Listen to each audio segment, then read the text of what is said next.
Atenção exclusiva. Nossa equipe conseguiu imagens inéditas do momento do confronto entre policiais militares e traficantes do Morro da Fé, no Complexo da Penha.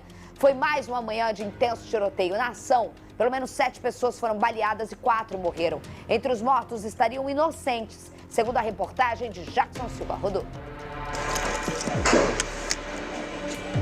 Imagens exclusivas mostram uma guerra dentro da comunidade. Vai. Homens do JIT, grupamento de intervenção tática, ficaram nas vielas e tentaram se proteger.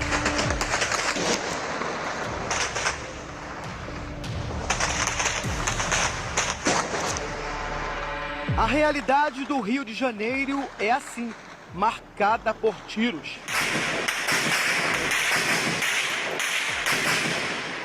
Policiais militares são atacados no Morro da Fé, no Complexo da Penha, zona norte do Rio.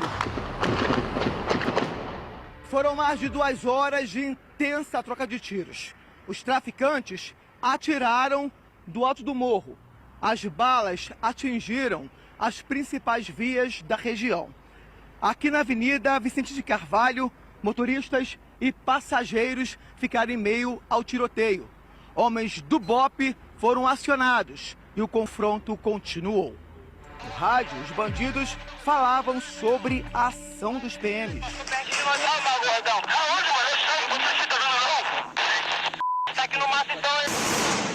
Para fugir do tiroteio, motoristas tiveram que voltar de marcha ré. Os tiros não paravam. Policiais da UPP não conseguiram avançar e tentaram se proteger atrás de árvores e de carros. Moradores também ficaram acuados. Quem precisou sair de casa teve que enfrentar o intenso confronto. Outros policiais foram acionados e tiveram que pegar mais munições para enfrentar o poder de fogo dos traficantes. O clima ficou mais tenso na região.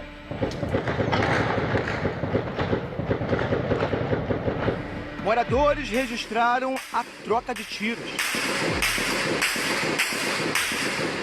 3 caveirões foram usados na ação. Um deles era da polícia pacificadora. Em meio ao confronto, um dos tiros atingiu o pneu deste veículo blindado. A operação teve como objetivo prender traficantes de outros estados. Os PMs também procuraram por criminosos que roubam carros e cargas na região. Pelo menos 7 homens foram baleados, 3 morreram. 2 fuzis foram apreendidos. Segundo a polícia, as armas estavam com os suspeitos feridos.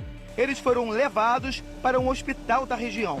2 moradores também foram baleados e levados para a mesma unidade hospitalar. Um homem foi preso. Uma quinta-feira que marca mais uma vez a história de quem vive aqui.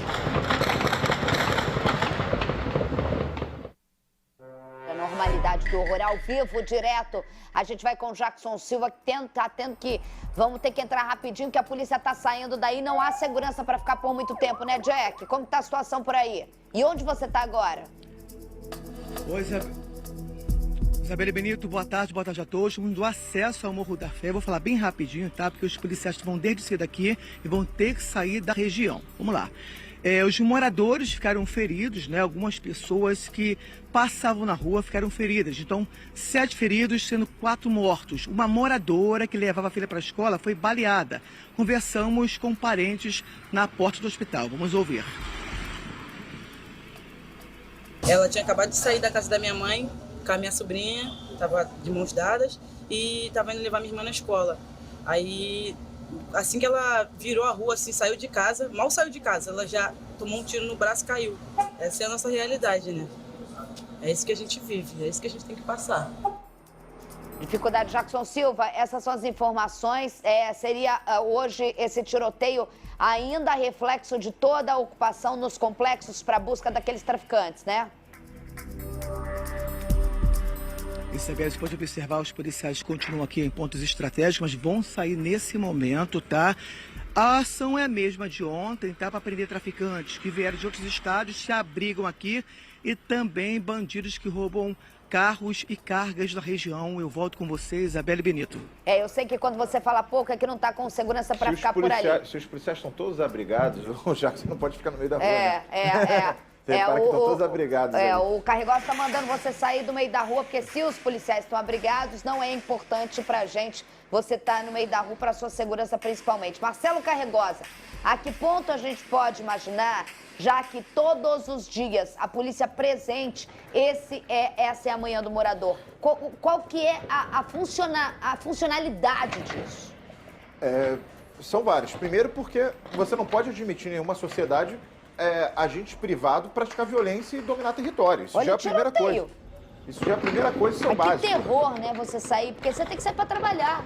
Você vira pro seu chefe e fala, ó, não vou apresentar o programa, quinto dia que eu não vou, porque não tem como sair de casa sem tiro. Pior? Isso se torna uma rotina no Rio de Janeiro, que as pessoas já sabem. A mulher tá andando ali, as pessoas já só sabem que as pessoas são baleadas nesse meio dessa história. Exatamente. Então a gente tem que entender o seguinte, o primeiro grande culpado dessa realidade é o criminoso que está ali trocando tiro. Isso não é normal. E é uma coisa que a gente sempre bate aqui, né?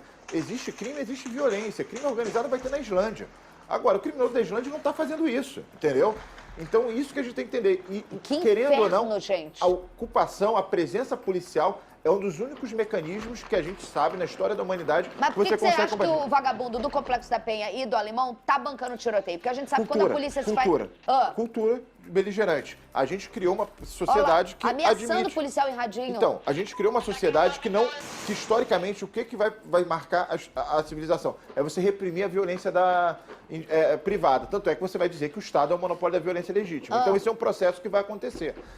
Aqui a gente não faz isso. A gente deixa todo mundo agir com violência, menos o Estado. E hoje teve uma decisão importantíssima. O Tribunal de Justiça do Rio de Janeiro determinou o arquivamento de todas as denúncias contra os policiais civis da Operação do Jacaré. E é justamente isso. Tem toda aquela galera que vai fazer o fã-clube de criminoso organizado, falando que foi execução, isso, aquilo, sem ter investigação nem nada. Agora, a investigação mostrou que não teve execução, foi tudo legítimo. Ou seja, os policiais agiram em legítima defesa, eles estavam legitimados para fazer o que eles fez. Naquela operação onde teve 26 mortos e um policial civil morreu. Morto também, que morreu o policial até da delegacia do AMIN. Então, o que acontece? Isso é muito importante para a gente ver. A gente tem que primeiro entender o que é o Rio de Janeiro. O Rio de Janeiro é essa realidade. Obviamente, a gente não pode tolerar mais práticas policiais. Isso é uma coisa que tem que deixar claro. Mas não tolerar mais práticas, não é achar que a gente pode também achar normal criminoso sair armado como está. E trocando tiro. Isso daqui atrasa, e não atrasa só a gente como sociedade de pessoas mortas, isso atrasa a sociedade de andar. Mas a polícia continuar lá e todos os dias os moradores amanhecerem sobre o tiro, a pergunta é, qual é a prática dessa história? É se manter presente nesse local? É fazer prisão? É ter o objetivo de pegar esses chefões? Um momento eles cansam de atirar? Em algum momento se cessam os tiros? É um momento que eles estão se sentindo acuados? O que é a estratégia do ponto de vista técnico agora? A gente tem um problema de interpretação. Se você for pegar, por exemplo, os estudos sobre criminalidade lá fora, o problema é que a gente estuda a criminalidade, a gente tem uma visão eurocentrista, ou seja, você pega todos os modelos da Europa e dos Estados Unidos e aplica... difícil de eu entender. Não, assim, tudo que gira em torno da Europa a gente vai trazer para cá. Não necessariamente só que eles já passaram. Então você vai chegar lá e eles vão falar assim, você tem que investir numa investigação macro. A gente faz isso. Só que só tem um problema. Eles já acabaram, já reprimiram esse tipo de violência. Há pelo menos 50 anos. A gente não reprimiu. E como eles reprimiram lá? Eles reprimiram com polícia. Entupindo de polícia. Se você for chegar a ver o que era a Alemanha na década de 70, era complexo do alemão. Ou seja, como eles vão fazer? E aí o único modelo, a gente não consegue criar modelos novos. Os únicos modelos que a gente tem é polícia ocupando o local. Como foi na Colômbia. Como foi na Colômbia e funcionou. Então, e lá eles ocuparam com forças militares. Então, o que acontece? Com a Colômbia. A gente tem que ver como isso funciona. Então, a gente tem que ter a polícia ali. Infelizmente, a gente não entende. Agora, como a gente vai fazer isso que é a questão? Porque minimizar risco para a população. Porque o Rio de Janeiro é todo fragmentado de crime organizado. A gente não tem polícia para ocupar todos os locais ao mesmo tempo. Esse é o problema. E tem muito bandido por metro quadrado.